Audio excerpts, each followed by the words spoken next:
Welcome back to Game Talk from the Bench. I'm your host, Drew Barreto, and today I'm here with my co-host, my uncle Andrew Barreto. And today we're talking more NFL playoffs. Wild card round just wrapped up yesterday, because today's Tuesday. Um, and we had phenomenal games. We'll get into every single one. After that, we'll get into some more NFL news surrounding coaches, injuries, after everything that went down after these games had happened. And then in the NBA, we have our weekly NBA standings, as well as some more NBA news, some trades and injury news, big time news in the NBA. And finally, we will end off in Major League Baseball, where there's still more free agency news and trades. A couple of trades went down today, so we'll get into that. But starting us off, we had the wild card round playoffs. Before we get into any specific game, every single one of these games, besides maybe Sunday night, I guess Monday night wasn't that great either. Most of these games, they were fantastic. Uh, Starting off with Rams Panthers, we obviously know Panthers upset the Rams earlier in the year. Everyone was surprised, right? I was surprised. I was like, this is an easy win for LA. No, the Panthers had upset them earlier this year, and so coming into this playoff game, I was like, the Rams. This is an easy one for the Rams. This should be a win. It's going to be a win. But it was everything but that. The Rams at one point were losing this game and almost lost this game, but they came out on top and they won 34-31. It was a wonderful game. Matthew Stafford put up MVP type numbers. He had 304 yards, three touchdowns, one INT. Puka Nakua, fantastic, 10 receptions, 111 yards and a touchdown. Bryce Young himself wasn't bad. He had 264 yards, one touchdown, one INT. But man, this game came down to the end of the fourth quarter, and it was just phenomenal football.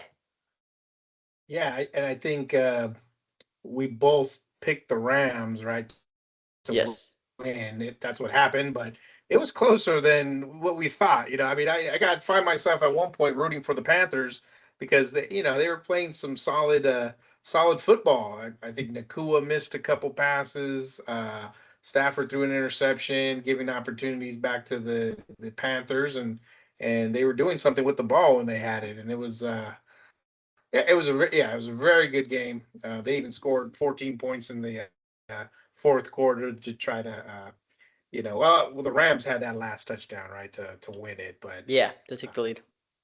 yeah, they took to take the lead and but yeah, it was an impressive game and we're taking the Rams because of their offense and their how loaded they are, at the offensive end, and yeah, they pulled it out. They it was close, but they ended up doing it. So yeah, I was kudos to the Panthers. Uh, I want to say that because I think at the time it was they were what 10-point favorite the Rams or something. It was something Yeah, it was high. something like that that you had Uh, mentioned last week. but to come out and at home, they were at home, so that helped, I'm sure. And uh, to come out and play some wild card playoff football, it was nice to see. Yeah, no, I mean, to start this game, the Rams dominated. Offensively, they were like nearly perfect. Matthew Stafford was nearly perfect. And then Stafford on a throw, on a follow through, hit his hand on his offensive lineman's helmet, injured his finger on his throwing hand, and it affected him. The next, I want to say four, maybe possibly five drives, they were just three and outs, and it gave the Panthers a chance to come back, take the lead, and for a moment, you're looking at this Rams offense, and it's like, is Matthew Stafford able to throw the ball? Um, Eventually, he did come to it. He was able to throw the ball again, obviously leading them to the game-winning touchdown. But yeah, it gave a little scare. They said his X-ray was negative, so that's all good. But yeah, the Panthers stayed in the game. The Rams gave him opportunity to stay in the game, and man, Jalen Coker, I believe he returned for this playoff game. He didn't play until no, I'm thinking of someone else.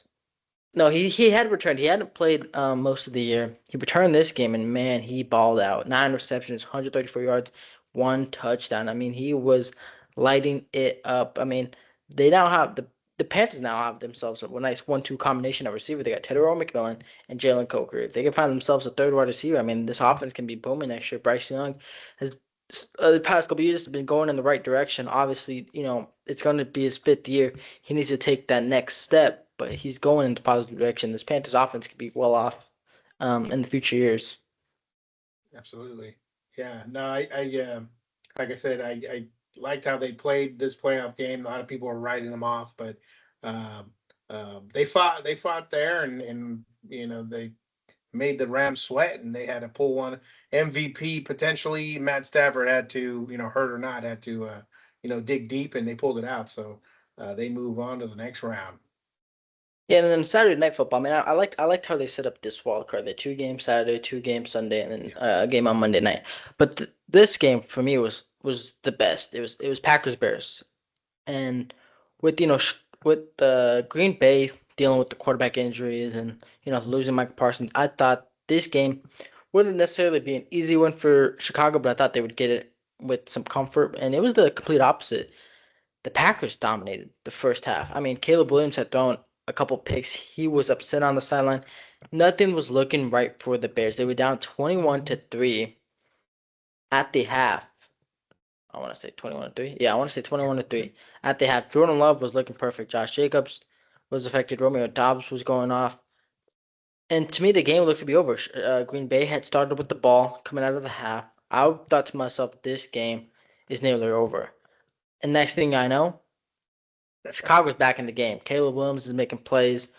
Colston Loveland's making plays. I mean, this Chicago Bears team fought back. I mean, look at this. You look at the box score. It was 7-3 in the first quarter, Packers. Then it was 14-0 Yeah. in the second quarter, Packers. Then you go to the third quarter, and it was still 3-0 Green Bay. It was 21-6 heading into the fourth quarter. The Bears had put up 25 points in the fourth quarter. I mean, they were phenomenal. Caleb Williams had a huge fourth down conversion. He's on the run, falling back, makes a perfect throw on the run to get the first down. I mean, he was phenomenal. I watched him make that throw, and I said, could not have made a better throw in that situation. Although he had the 2 picks, he was amazing in this game. The Packers just, I don't know if they just stopped playing, they quit on the game, but it looked like they just, I don't know, they played too conservative, and it ended up costing them the game. Yeah, this was a very good game to watch. Exciting, and had that comeback, like you said, 25 points in the fourth quarter by the Bears, and yeah, the second half. Even when the Bears scored, I just thought Jordan Love was having his way with the Bears defense, and I felt like they weren't going to stop Jordan Love. They're going to give him the ball back, and he's going to drive it down the field and score. But that wasn't the case. The never say die Bears, Ben Johnson and crew, Caleb Williams, uh, did not fold. Like they even said in his interview the after the game, they played 60 minutes. They played to the very end, and so it says 0-0. Uh, and wow, this big, huge victory here. And it's funny, like the Bears, they win this game, and all of a sudden now there's all kinds of questions. Is Matt LaFleur, is he going to keep his job? And it's like, you gotta Exactly what I relax. was I going mean, to bring up. That's everybody exactly what I wants to was going be to Al bring up. Davis, right? Everybody Yeah. wants to, because everybody has Super Bowl or bust, right? Like every hmm team. I mean, even the Raiders, they were just that was the goal, was like playoff, Super Bowl, whatever it may be. But once you're in the playoffs, everybody just feels they have a chance, and they talk about Kyle Shanahan. Oh, he's on the chopping block. And Matt LaFleur, he's on the chopping. It's like, calm down. It's just it'd be great to win all the games, but he's a very good coach. They got a good team. The injuries, one of their best defensive players, of course, Makar Parsons, he was injured, and that just happens down the stretch. And the Yeah. healthiest teams are going to be winning these games. Exactly. I saw a stat saying in the 5 games Michael Parsons didn't play for the Packers, they were 0-5. They didn't win a single game without him. And like you were saying about bringing up Matt LaFleur potentially getting fired, I was going to bring that up because we've seen it, right? We just saw with John Harbaugh. He was really successful, um, and they ended up firing him. We'll talk about another head coach who he didn't get fired, but he resigned. And he was really successful. But yeah, you understand the point where it's like, yeah, Matt LaFleur, he's a winning head coach, right? They win a lot of games. They're constantly in the playoffs. Like you said, Super Bowl or bust, and Matt LaFleur has had many teams. I thought the 2020 through like the 2022, those 2 to 3 years, the Packers. I thought the Packers should have won multiple Super Bowls. I thought they were the best team in the league, and they lost, right? And so you get to a point where it's like, yeah, you're winning all these games, but you're not getting to the Super Bowl, and and so it. it does bring up the question, like, do these guys deserve to get fired? Matt LaFleur is a phenomenal coach. I would love for him to get fired only if the Raiders got him. But otherwise, no, he's gonna be around in Green Bay. There was talks about contract extensions with them. But yeah, so it does, it's a lot of Super Bowl or bust. A lot of owners are getting to that point where it's like we gotta win. But moving on to Sunday morning. I didn't know there was a game this early, but I forgot about it. It was Bills Jaguars. Now this game was also really good. It was probably my second favorite game I watched. It was phenomenal. Trevor Lawrence, 270 yards, 3 touchdowns. Did have 2 INTs. One of them did end the game. Buffalo ends up getting the win, 27-24. Josh Allen gets his first road playoff victory. He was great, 273 yards, 1 touchdown. Um, but man, I was really rooting for this Jacksonville team. This team was they battled. They were head to head with the Bills. They had some wasted opportunities early on in the game. Missed the field goal to end the half. Um, I mean, they had every opportunity to win this game, and they just fell short. But I mean, you gotta applaud them for their efforts this year. I mean, no one expected them to be 13-8, 13-5, and going to the playoffs, right, winning the division. So for the success the Jaguars had, and they battled the Bills all the way through. I mean, you got to give them props. You got to fire their new coach, the rookie coach. They have high expectations. Hey, yeah, it was a great year. The first year coach for the Jaguars. You saw Trevor Lawrence kind of just regress and not regress, but just get better. Just in general, their team. Edney Jr. He was a great running back for the Jaguars, but Josh Allen reminded everybody that he's the MVP. It's funny we talk about kind of writing them off and they don't have enough, but they have the MVP, Josh Allen, and he threw for one score, he rushed for two, and yeah, he was on display and brought his team back like MVPs do to get the road victory. And now you start looking at who's left, and I know you'll talk about it later, but if the Bills are going to play this kind of football where they never give up, and Josh Allen does his Superman, puts on his Superman cape. I like their chances. We talked about it plenty of times, but I know I think I was 0-2 on Sunday. I thought the Jaguars were going to win, and I picked them to win, but Josh Allen proved me wrong and shut me up. So Yeah, exactly. In the AFC, I'll be honest, the only team I can see in the AFC that would win the Super Bowl, it's going to surprise a lot of people. It's the Texans. We'll get into their game, but that's the one thing I think. Otherwise, I think the NFC is going to win it, and I think it's going to be most likely the Rams. Um, but yeah, no, the Jaguars they battled. Their defense was flying all over the place. They were battling. Um, but moving on to the next game on Saturday at 1 o'clock, we had Niners Eagles. Man, good thing I'm not an Eagles fan. I would have probably broken a couple of things in my house. I mean, when you have Jalen Hurts, Saquon Barkley, Devontae Smith, and AJ Brown to be putting up 19 points against a depleted 49ers defense, that is just terrible. Terrible. Your defense did the job. The defense, I know. So, big injury news for the Niners. They lose George Kittle. He's done. He tore his Achilles. Devastating injury for the 32-year-old. Just more. Oh, what's the saying? More insult to injury. There you go. yeah, More insult to injury. Christian McCaffrey. I mean, they did great. They held Christian McCaffrey to 15 carries, 48 yards. They picked off Purdy twice, and they lost the game. And why yeah, do you lose not the game? like you said.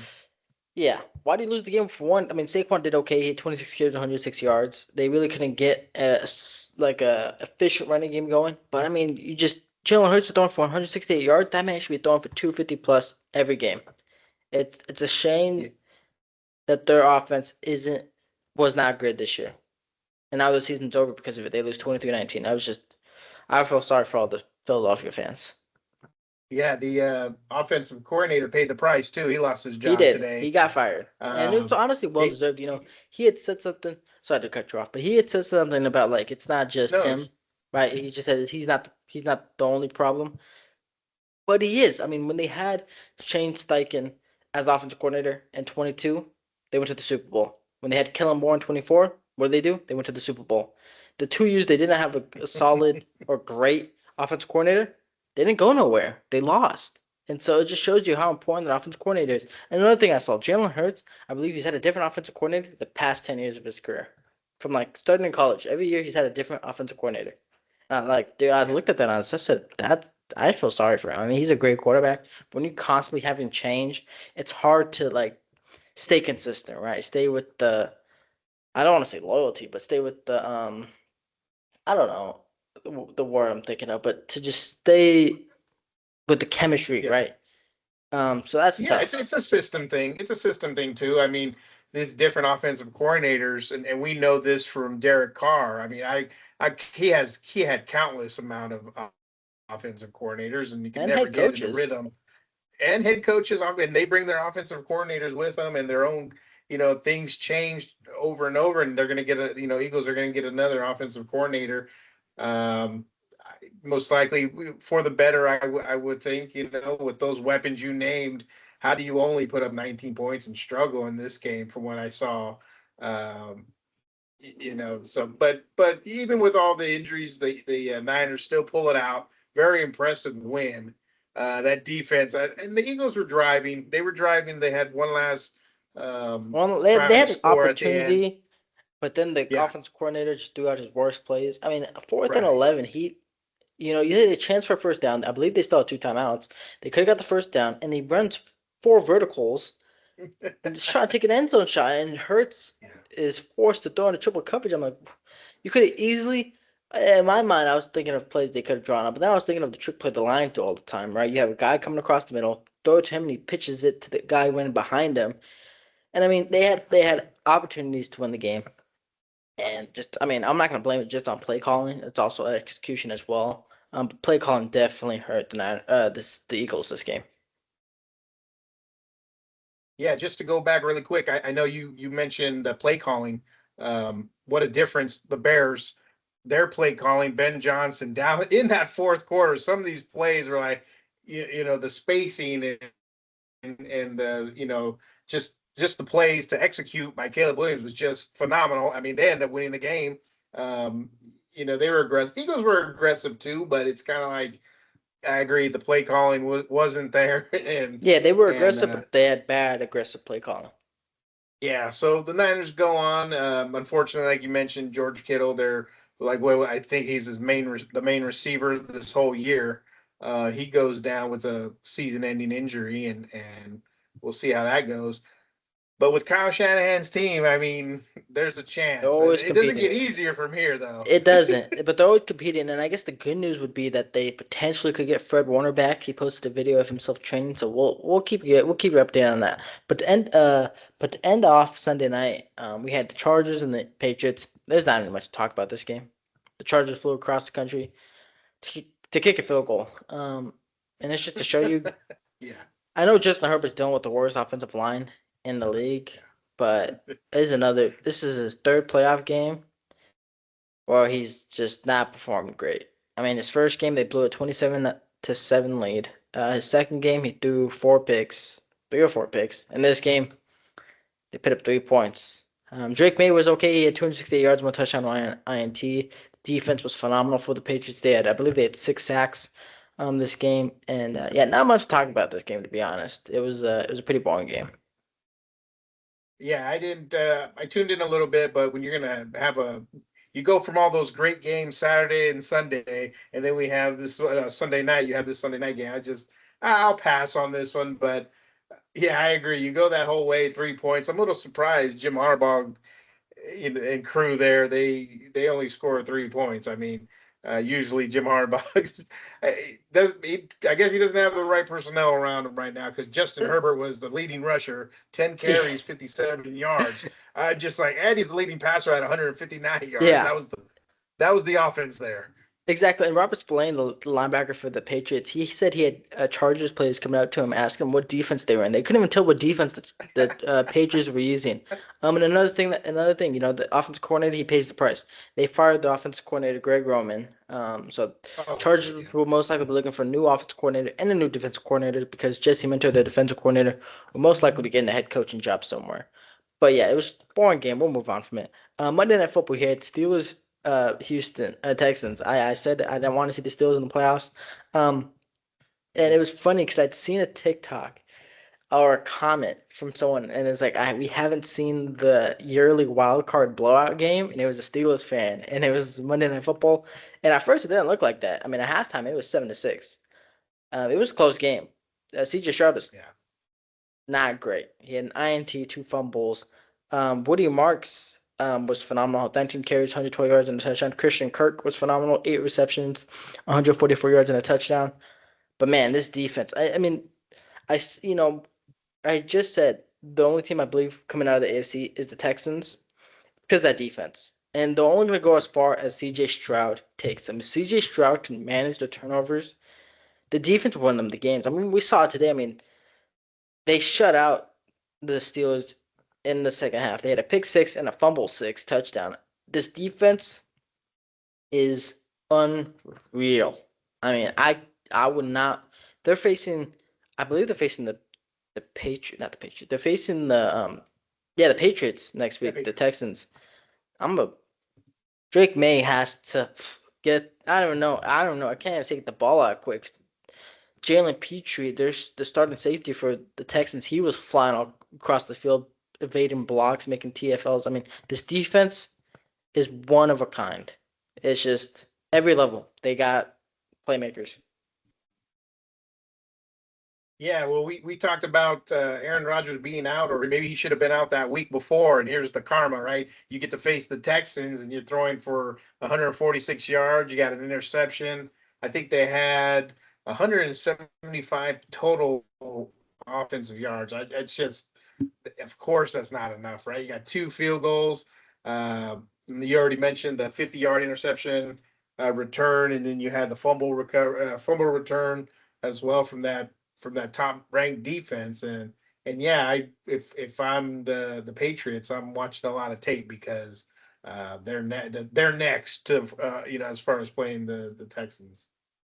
But yeah, Texans will go as far as CJ Stroud takes them. So we'll see how that goes. But they're my team to come out of the AFC just because that defense is so scary. But I'm moving on to the divisional round. We'll give you our predictions. We got Broncos Bills coming up Saturday at 1 o'clock. This is an interesting one for me. Bills played great, right? They've been a little inconsistent throughout the year. They played great against the Jaguars. And I thought the Jaguars defense was playing phenomenal. We'll see how Denver goes, but I think I'm gonna go with the Bills. I think I'm gonna go with the Bills. I think Josh Allen and the Bills. For some reason, they're I know I've been hating on them, saying they don't have the team. I still don't Yeah. think they have the team. But I think, I don't know, this Broncos team is just fraudulent to me. I've said it before, and I keep saying it. I don't think Bo Nix is that quarterback. But I'm going to go with the Bills. I'm going to go with the MVP and Josh Allen.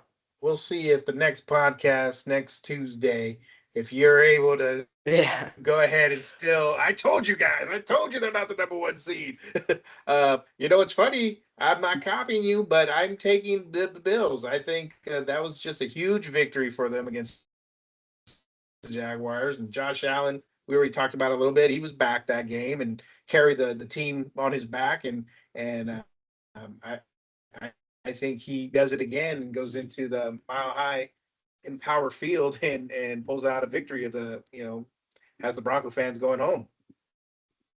Yeah, no, I think Josh Allen, I think he'll put on a Superman cape and lead them to the victory. And the Saturday night, we have the Niners at Seattle. Now, they just played in Week 18. Seattle won, was it 13-3? Yeah. Obviously, it's a new game. However, I'm going with Seattle. Even with George Kittle played in that Week 18 game, the Niners only put up 3 points. That Seattle's defense was flying. Even at full strength, Week 1, Seattle almost came up with the victory against the Niners. So for me, I'm gonna go with Seattle. I just think they have too much firepower, both sides of the ball, and the Niners. I know Kyle Shanahan. I know their coaching staff. It's one of the best in the NFL, but they are just so depleted everywhere that I just don't think they could continue to do it. They got fortunate that the Eagles were throwing them the game. Yeah, it's a bad play calling that put the Niners in this position here. But yeah, this is going to be pretty tough for the Niners. I mean, I think just to be where they're at is a credit to the coaching staff, Robert Sala, Kyle Shanahan. Um, I as well think it stops here. Last game they were just completely dominated, and I believe the Niners were at home. So now it's they're with the 12th man there in Seattle, and it's Yeah, not going to be quiet. They're gonna that stadium's going to be it's gonna be loud. vibrating, and it's gonna be very loud, and I just don't see the Niners pulling this one out. So I'll take the Seahawks. Then Sunday at 12 p.m. It's weird time. I don't know, or because it's in never mind, because it's New England. But we got Houston and New England. I'm gonna go with Houston. I just think that, like I said, I keep saying this defense, they are one of a kind. They will. They say defense wins championships, and if there's one team to pit that against that line, it's the Texans. They win the championship. It would be, it would be, it would be Texas. So I'm gonna go with the Texans. I think if CJ Stroud can just become a game manager and manage the game, I think, especially when the Patriots only put up 16 points against the Chargers defense, I'm gonna go with the Texans. Yeah, the CJ Stroud. I know you're talking about him managing the game. Yeah, just don't turn the ball over. Just hold on to that ball, and then that defense will do the rest. The defense will do the rest. For the team. I'm taking the Texans as well. They're a hot ever since the end of the regular season, and even in the playoffs, they have this winning streak. Defense is clicking. If that offense could do what we're talking about and just protect the ball, manage the game, put a touchdown in, maybe two, and they pull this victory out. New England favored by 3, though. They are at home, and we'll see if that moves throughout the week. But I'm taking the Texans. And finally, to end us off, we have once again weird time, 3:30. Um, I know that's because we're on the West Coast, but we got Rams Bears, and now this is going to be hopefully a phenomenal game. I think whoever wins this game goes on to win the Super Bowl. For me, it's tough. I mean, Caleb Williams has proved a lot of people wrong this year. He has played great. I mean, I was at camp when I was watching him on Saturday play against the Packers and come back and win. I mean, he just made all the right throws. He made all the right plays. He was phenomenal. Unfortunately, though, he's going up against MVP leader, I'd say Matthew Stafford and the Rams, and I'm gonna go with the Rams. I just think Stafford's having a great year. They have Devontae back. They obviously have Puka. The defense is good enough when they perform at their best. I'm gonna go with the Rams, but this game could go either or. And like I said, whoever wins this game, I think is winning the Super Bowl. Yeah, it's a tough one for me too. I like how the Bears are playing. I mean, towards the end of the year, this last game where they came back, Caleb Williams, Ben Johnson, uh, I just like everything they're doing. Um, I just think that yeah, like you said, he's getting better Caleb Williams getting better and better with experience. Um, Although I think uh, he needs to go through some losses just to overcome those losses and learn from them. Um, I'm taking the Rams. I think that their firepower there, and they like you said, their defense is good enough. Um, and we'll see the Bears next year. I'm taking the Rams. All right. And that is all for our predictions of the division rounds. Heading on to our news, we obviously announced Eagles announced Kevin Patullo will no longer be the offensive coordinator. I talked about a head coach who decided to step down. That's Mike Tomlin. They lost. They got humiliated on Monday Night Football. Yeah, he steps down after 19 years with the Steelers. He had lost 7 consecutive playoff games, I believe it was. So it was tough. I mean, obviously the Super Bowl winning coach. Never had a season below 500, but I think it was time. I think it had hit a point where yeah, he was winning games, but nothing in his coaching style had like progressed enough to win again. So he steps down. That's really big news. So another opening. Don't know if he'll return to coaching. I think it was reported that he wants to do a year of media. So we'll see. But then again, he's under contract still, so a team would have to trade for him. And I just saw the most absurd trade ever. It was like the Raiders should trade their first round pick, which is the first overall pick, from Mike Tomlin, so Yeah. that the Steelers could get Mendoza and Kurt Signetti, because Kurt Signetti is from, I think, Pennsylvania. I just saw that and I just couldn't believe that atrocious. They've Yeah. traded for coaches before, not the No, I first know round, that. not the first It's pick, but it's not, yeah, but I saw that and I yeah, was like, ah. Good, I think good Bill grief. Parcells, John Gruden. I think even Belichick. Maybe I don't have all the information, but those are a couple of coaches that I know have been traded for draft picks. But um, but yeah, no, that's not happening. Yeah, I mean, you're good for Mike Tomlin. I mean, he put Yeah, you're talking 19 years. a bit It's of. time. I want to say, Maybe he wants to do something the coach else. is going to the Hall of Change the Fame. scenery. I don't know. What's that? The coach is going to the Hall of Fame, right? Yeah, Yeah, yeah, they do. yeah. He'll Yes. probably. I think he's got a good. I think he's got a good enough resume to make it there. But yeah, no, good for him. I mean, I think it was just at Yeah, that time he's done he everything he needed to. He won a Super you Bowl. know That's all how you really there for. Um, do you know how many coaches the Raiders have had since Mike Tomlin's been the coach? yeah, it's a 11. lot. I know. I've seen 11. that. The Steelers have had like three in the past like 50 years. So yeah, Yeah, it's crazy. The But yeah, so Steelers had only 1992 to 2006 they had Bill Cowher, and even before that 1969 to 1991 Chuck Noll. yeah, So so Chuck Noll, Bill Cowher, and Mike Tomlin for the last several decades, while the Raiders are just going through them like Tic Tacs. Um, but yeah, nah, I mean, nothing bad to say about Tomlin. He has a winning record. He's got a Super Bowl. I mean, like we talked about earlier, it's just sometimes Super Bowl and just winning's not enough. Their goal, and maybe they have a plan. yeah, I don't know. But, when you have a good coach, that always mind boggles me. It's like, okay, who are you gonna get? The Raiders have been exactly. looking Yeah. for a head coach for a couple It decades now.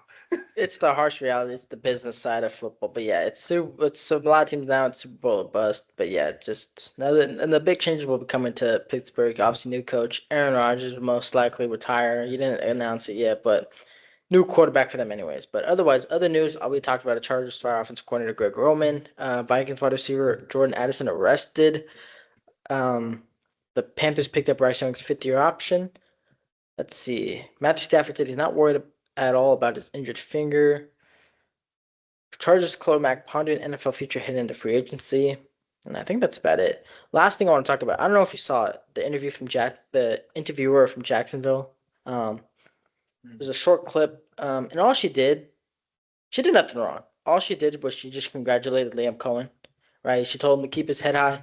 She was just saying all these nice things, and there was a lot of negative feedback about it. And I was just so confused onto like why. I was like, this lady, most reporters will ask the dumb question, well, how do you look at the season, right? And it's like, Yeah, well, yeah, the season was great, but we lost, right? It was right. not a Super Bowl. But she just did what I've never seen. She just fully told him to keep his head up high. You had a lot of success. Um, that he's done a phenomenal job as the head coach. Yeah. They have another season, right? And she had received some backlash, and I couldn't believe it. I was like, wow, this was one of the Who's most. she? Who does she work for? She's the Jaguars. She's a Jacksonville Jaguars Oh, reporter. okay. I can't remember her name, but if you look it up, you'll see it. But it was How did just. the coach? How did the coach Oh, take he it? Just loved it. that. I mean, he was just Oh, you okay. could see he's a little emotional, right? He just lost, Yeah, a playoff game. yeah. But yeah, it looked like he really had appreciated Oh, her good. I words, mean, and I it just. was his first year. Yeah, it's true, right? It's very successful. He's going to be coaching for a little while until Jaguars say, no, Super Bowl or bust. Um, that's just the nature of being a coach. Like a lot of these guys expect after the year, if you have a crappy year, you're on the fence here. You lose your job. I mean, I feel like a lot of these coaches go in knowing that it's odd to have like a Mike Tomlin that does 19 years. A lot of these Yeah. guys do 3 years, 5 years. Like a John Harbaugh. That's another guy. I mean, when you start looking at how long they've been coaching, like, wow, you put in a lot of time, a lot of, you know, um, just a lot of effort into, bringing a Super Bowl to where they coach and just being in the playoffs, as much as they can. And I know that's the goal, right? Super Bowl, but to have a coach, a good coach, and I mean, I'm even looking right here. We lost a really good coach. Some of the Panthers, some of the Pittsburgh Steelers are saying in like tweets and all that stuff. So, um, yeah, it's tough. But Leon Cohen, yeah, he's got more to go. Yeah, he definitely does. But that is all for the NFL. Heading into the NBA, I'll give you our weekly NBA standings. In the East, Pistons They still lead in the pack. They're 20-10, followed by the Knicks, who are 25-14. The Celtics are still battling without Jason Tatum. They are 24-15. Jaylen Brown has been hooping. Raptors are the fourth seed at 24 and 17, followed by the 76ers and the Magic, who are the fifth and sixth seed, and the Cavs, who are also 22 and 19 at the seventh seed. And then the eighth, ninth, and 10th seed are the Heat, Hawks, and the Bulls. Over in the West, oh, actually, before I move on, we'll announce some trade news. We brought it up before our last episode. How Trae Young might get traded to the Wizards. It happened the next day. He ends up getting traded to the Wizards for Corey Kispert and CJ McCollum. That was it. I was really surprised. But yeah, he's on the Wizards. They're 10-28. It says he's not expected to play much, if at all, the rest of the year. So I don't know what's going on. I know they're just tanking, but that was just a big surprise to me. But thought the Hawks could have got more. However, I do really like them getting Corey Kispert. He's a young shooter. Obviously, CJ McCollum, known veteran. So a little bit of a funky trade, but Yeah, Wizards, there if they keep Trae Young, will have a bright future. there's a funny thing out online too, or on Instagram. I saw it was a guy pretending he was working for the Washington Wizards. He said, I don't know if you saw that. He said, he's pretending he's on the phone and he's going, "You're going to give us Trae Young?" He goes, "Who do you want? You want our young talent? How many first round picks do you want?" And he said, he goes, "You don't want any first round picks. You just want, who do you want? CJ McCollum?" He goes, "Are you kidding me? You want Corey Kispert?" So the guy, he's kind of like expecting, we get this all-star player, uh this guy, he's a great shooter. He's a You 20 get and this, 10 guy. yeah, you get to get him. You figure, you remember all the other trades. You got Rudy Gobert's and the Mikal Bridges. Those guys, how many first round picks were given up for those guys? And Washington Wizards, they didn't give up any. They gave up CJ McCollum and Corey Kispert or something like that. Yeah. And um, they, unfortunately, they went to the Hawks, and the Hawks, beat the Warriors, and they did all right. So, anyways, Yeah, they did. Over in the West, there's that in news, trade news, and then there's some more injury news, but we'll get into it right now. Thunder lead the West to 33-7. They're currently on a 3-game win streak. They've done a lot better in the last 10. They're 7-3. Followed by the Spurs, who are 27-12. The Nuggets are 26-13, and the Timberwolves also 26-14. Those are the third and the fourth seed. Followed by the fifth seed, 23-14 Lakers. The 6 seed 24-15 Suns, the 7 seed 22-14 Rockets, who are honestly have fallen down the leaderboard. They've been in the top five for a while now. They're down to seventh. And the 21-19 Warriors are the 8th seed, followed by the 19-21 Trailblazers and the 17-22 Grizzlies. Um, but other big news, is surrounding Anthony Davis, right? He was rumored to be traded. However, he went out with an injury. It looked to be like, it's like, how do you get injured like that? But I must have read the notification wrong, because I thought it said he needed surgery and he'd be out multiple months. However, it says he's not. He got reevaluated, or he'll be reevaluated in 6 weeks. However, he won't need surgery to repair his ligament damage. So the Mavs are obviously looking to trade him to a contender, or not maybe to a contender, but are looking to trade him, and then his future will be decided then. So we will see the update on Anthony Davis. But man, I mean, this guy, I saw a stat saying during the regular season he's not available, but in the playoffs, in the 62 playoff games he's been a part of, he's only missed one. So I mean, if he gets traded to a playoff team, he'll most likely play. But yeah, it's brutal yeah, I news was for gonna the big say, man. what do you think if he ends up going to the Warriors? They packaged some deal, Kaminga included, of course. If it's the right Um, deal, I wouldn't be upset about it because the Warriors do need a big. But if it's like I they think need a it's too much, I don't want it. But yeah, he's 32. He's obviously a great player when he's healthy. When he's not Mhm. healthy, it just sucks having him on your team. But I mean, I don't know. I don't know how I would feel about that if you went to the Warriors. but you have, my whole thing was, I don't mind it. I mean, he's going to be out injured, with the hopes of coming back. Kind of like an Andrew Bogut when they first got Andrew Bogut. Like, I forgot what it was, 2013, or when they made that trade, Monte Ellis for Andrew Bogut. Bogut was injured. He was injured, and everybody hated the trade. Joe Lacob was booed. You got rid of Monte Ellis. I'm only bringing that up because at least there was a chance. Bogey got healthy, and the rest is history, right? They become world champions. Uh, Anthony Davis, on the other hand, he gets give him some time. He's out 6 weeks. Kaminga's nonstop DNPs. So, which one do you want to take? I want a little hope here with Anthony Davis because Kaminga doesn't look to be cracking this lineup, Yeah. over Guy Santos and some of the other Yeah, guys no, there. yeah, and the Warriors have been playing better as of late. Obviously, they had a bad loss Sunday against the Hawks, but yeah, that's true. I mean, I'd rather have an all-star. I mean, Kuminga could be an all-star type player, but I'd rather have a big all-star type player, Anthony Davis, who could come back for the playoffs to be fully healthy, than a guy who's going to get DNP. So maybe I would like it, Yeah. but we'll see. We'll see. Hey, Come, I talked you into that. Huh? I mean, yeah, we'll see come trade deadline. But yeah, so still otherwise not no other news in the NBA. But that would be interesting. But in the MLB, we have a lot gone down. The Yankees acquired left-handed pitcher Ryan Weathers in the trade with the Marlins. The D-backs trade for 10-time Gold Glove winner Nolan Arenado from the Cardinals. Giants pursuing a second baseman. I want to say there's more news. I don't know where it's gone. Still all the big free agents are available. Kyle Tucker, Bo Bichette, Cody Bellinger, Ranger Suarez, Framber Valdez, Eugenio Suarez, Luis Ariz, and Zach Gallen. And that was another thing that confused me.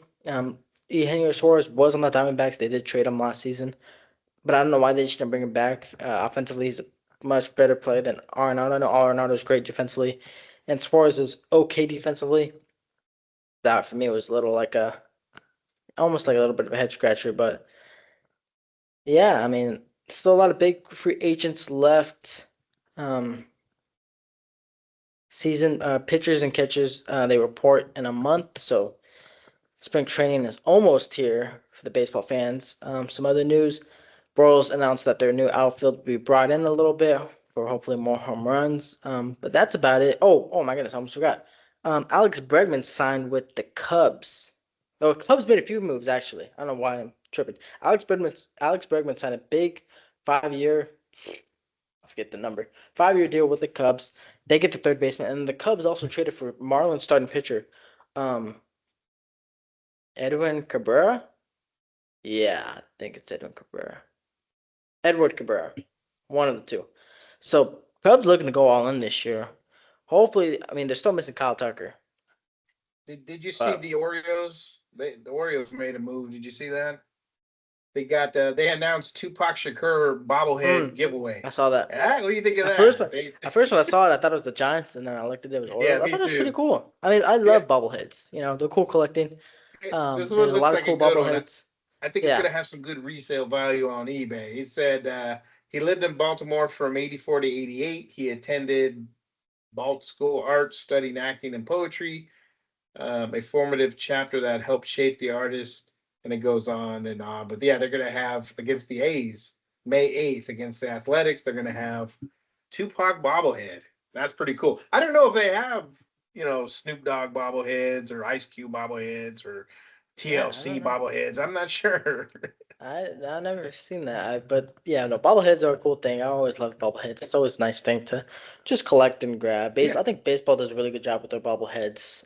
They have a lot of cool, unique ones with cool things on them. Um, I wish NFL did more bobbleheads, but it's normally just the NBA and MLB. But yeah, bobbleheads are cool. But yeah. So we'll have to get on eBay and look for one of those because you know or maybe Sacramento's going to have something to follow up that, or where the A's playing. They're playing in Sacramento now, right? I just fell off as soon as they, started just getting rid of all their big name players, and now they have a team. And I understand they have young talent. now, yeah, they have a lot of young talent. They're Rookie of extending the that year, young right? talent. Rookie of the year.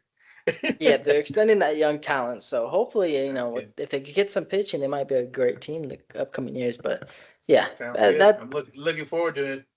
exactly. But that is all for today. Thank you all for tuning in. I'd like to thank my co-host, my uncle, for joining me today. Don't forget we're on YouTube, Spotify, Instagram, and TikTok. We record episodes every Tuesday. I try my best to get them out as soon as I can on Wednesdays. And then I normally try to get out a couple posts over the weekend. So don't forget to just check that out. But thank you all. for tuning in. And until next time, stay ready.